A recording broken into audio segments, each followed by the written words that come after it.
class act, Proisir. Whitehack's come from last for the Wizard it was. Whitehack wins the Sistema Railway. Ritual stud with their star sire in Proisir.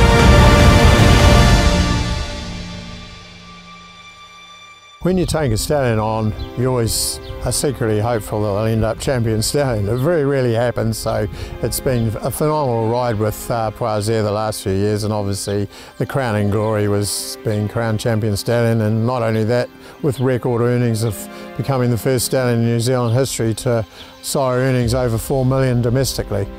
He also made his mark big time in Australia with the Proisir winning the Vinery Stakes over 2,000 metres. Moved up now, takes the lead in the Vinery Stud Stakes, and she's a class act, pulling right away Proisir to win it by 3.5. Levante performing at Group 1 level over 1,200, and Legato winning a Group 1 mile. Attrition, stride for stride, attrition just in front. The filly Legato is driving up them and got up.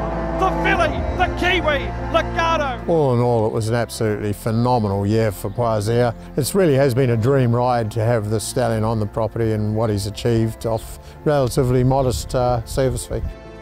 Proisir was a very talented racehorse, make no mistake. He was placed in a couple of Group 1s behind Dundeel in an extremely strong year of 3-year-olds that included the likes of Piero, All Too Hard.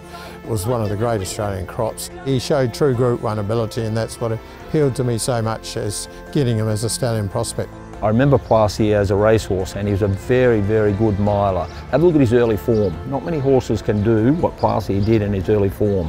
I think what he's doing at stud is always what he was going to do. I think he's the most exciting prospect this country has had in stallions for quite a while.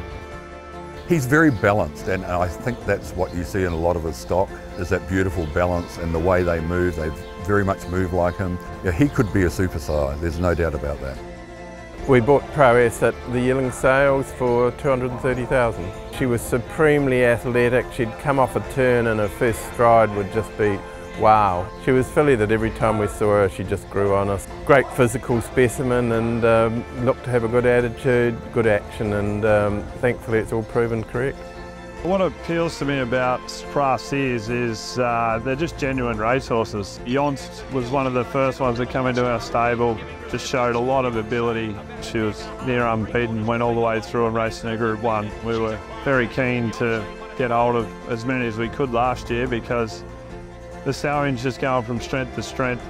Proisir's by Choisir, the champion sprinter that really became an international celebrity with his performances at Royal Ascot.